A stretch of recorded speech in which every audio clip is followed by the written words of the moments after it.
El proyecto de reformas al Código Orgánico Integral Penal, al COIP, proponen reformar unos 60 artículos, incorporar 17, 4 transitorias, una disposición final. Se establecen nuevos tipos penales. Esteban Torres, asambleísta por el Partido Social Cristiano, bienvenido a Contacto Directo. Buenos días, un saludo a todos. Buenos días también. Hay puntos en los que no habrá consenso, como en lo que se refiere al aborto, por lo que esperan votar no un solo cuerpo, sino en partes. Usted es uno de los que ha anunciado no estar a favor de ese artículo. ¿Por qué? ¿Cómo quedaría planteado? En efecto, el próximo miércoles está prevista la votación del Código Orgánico Integral Penal. Entiendo que habrá una moción para que haya alrededor de 8 o 9 votaciones, entre las cuales se votará de forma individual el artículo 150, permitiendo de esta manera que haya una reflexión y por supuesto una postura individual de cada uno de los asambleístas en este punto. Yo he mostrado mi desacuerdo con esta propuesta, votaré no, ya que creo que tiene graves problemas éticos, constitucionales, legales y procedimentales en su implementación. Entonces yo creo que sería un gran riesgo y además apelo a aquellos compañeros asambleístas que todavía tienen dudas sobre su aplicación a que se abstengan o voten en contra de esta reforma. Pero ¿cuáles serían las razones? Hay 42 denuncias por violación o abuso sexual que se están registrando diariamente en el país según la policía. En el debate expusieron la situación de miles de niñas de 14 años que han sido violadas.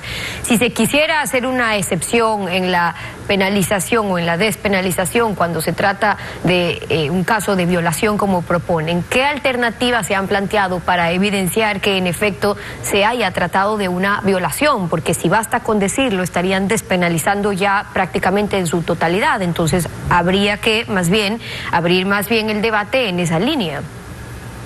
Bueno, tiene varios problemas. Yo he mencionado en primero qué escala de valores queremos transmitir con este Código Orgánico Integral Penal. Se suben las penas por delitos contra los animales y en temas contra los seres humanos se quitan esas penas. En el tema constitucional también existe el artículo 45, muy claro, se protege la vida desde la concepción.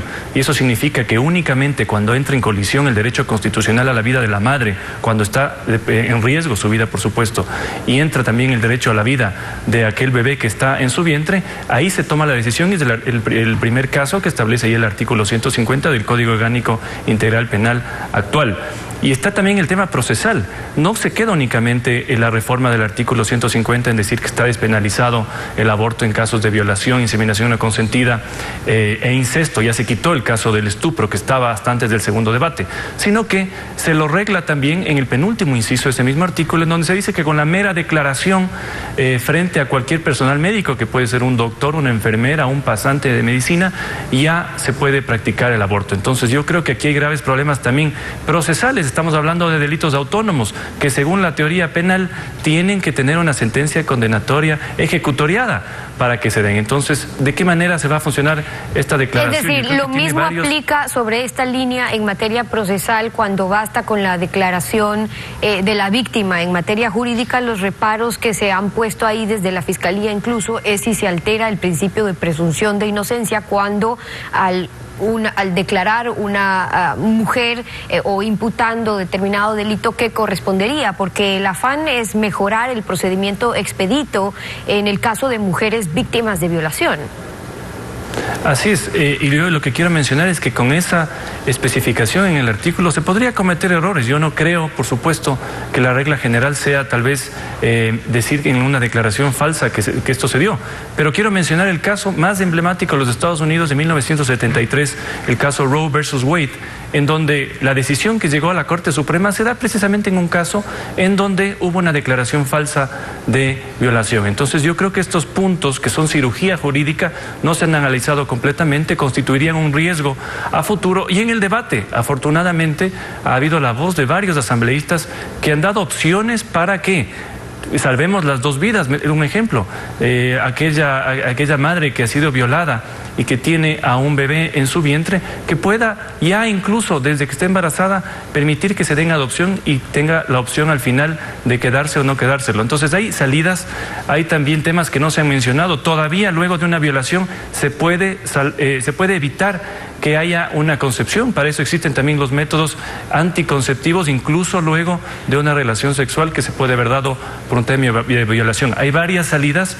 La solución no pasa por resolver la violencia con más violencia y además en los temas puntuales que yo he mencionado, en no cometer el error de aprobar un artículo que tiene serias deficiencias legales y constitucionales. Ahora, eso en cuanto a lo jurídico, la realidad palpable alrededor de nuestro país es que en la mayoría de los casos de niñas o adolescentes violadas, los agresores están en su mismo círculo familiar, es el padrastro, es el ex conviviente de una madre, es un familiar, y esas niñas, adolescentes se sienten incapaces de contar, o sus madres incapaces de denunciar porque saben que a la vuelta de la esquina puede que el tipo esté suelto en el caso de que lo denuncien.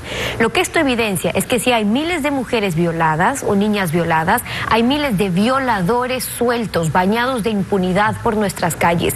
¿Qué están planteando desde la Asamblea, también en el COIP, sobre eso que es en realidad la raíz del problema? Y esos son los verdaderos causantes, quienes tienen que sufrir todo el peso de la ley, aquellos violadores que lamentablemente muchas veces están en las propias casas. Y por eso parte de las reformas que se discuten de este Código Orgánico Integral Penal, aquellas que yo creo que van en beneficio de la ciudadanía, pasan por que no se dé la suspensión condicional de la pena, es decir, que un violador, por ejemplo, no salga cuando cumple el 60% de la pena, sino que cumple el 100%, ojalá. Lamentablemente hay voces que incluso critican eso y defienden los derechos constitucionales de los violadores, lo cual ya está fuera de cualquier entendimiento, pero esas son herramientas, por ejemplo, para que incluso dentro de una familia las personas tengan la seguridad de que pueden denunciar y puedan, por supuesto, resarcir en algo ese daño, pero yéndose contra quien es el perpetrador, el violador, no contra alguien que es inocente y está en la barriga. No hay diferencia entre un bebé que fue producto de una violación y un bebé producto de la relación más amorosa.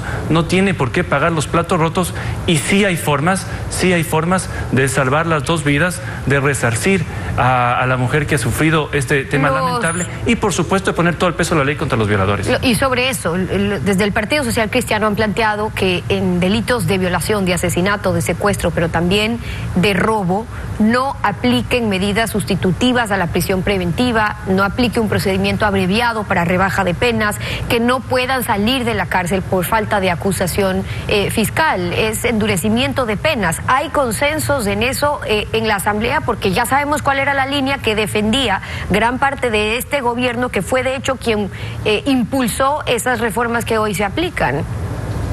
Bueno, como tal hay varias herramientas, como yo le he mencionado, el tema de la suspensión condicional de la pena, que no se lo dé.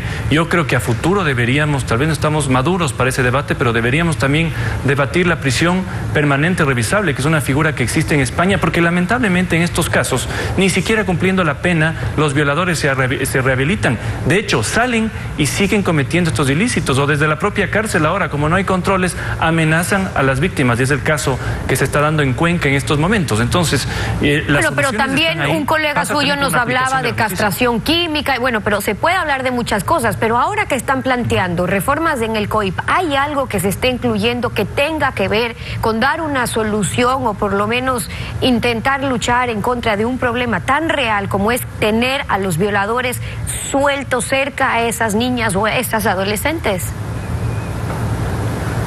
Bueno, pasa por un tema también de justicia. No podemos esperar que el Código Orgánico Integral Penal resuelva absolutamente todos los problemas. La ley ya está ahí, de hecho. Lo que se ha hecho esta reforma en esos puntos que yo creo que son positivos es dar más herramientas para que estas personas no salgan. Pero es una aplicación ya de los jueces, aquellos jueces que a personas que tienen casi 57 detenciones siguen libres. Entonces es un trabajo de todos, es un trabajo también del gobierno de dar herramientas a las madres que han sido violadas, acompañamiento social, acompañamiento psicológico, incluso económico. Muchas de estas madres protegen la vida de sus hijos, no abortan, pero tienen graves problemas económicos para subsistir. Ahí es donde tiene que estar el Estado, no gastando dinero en temas innecesarios, sino apoyando a los más vulnerables. Las observaciones de Esteban Torres, asambleísta por el Partido Social Cristiano. Gracias por venir a Contacto Directo. Gracias. A usted. 7:30.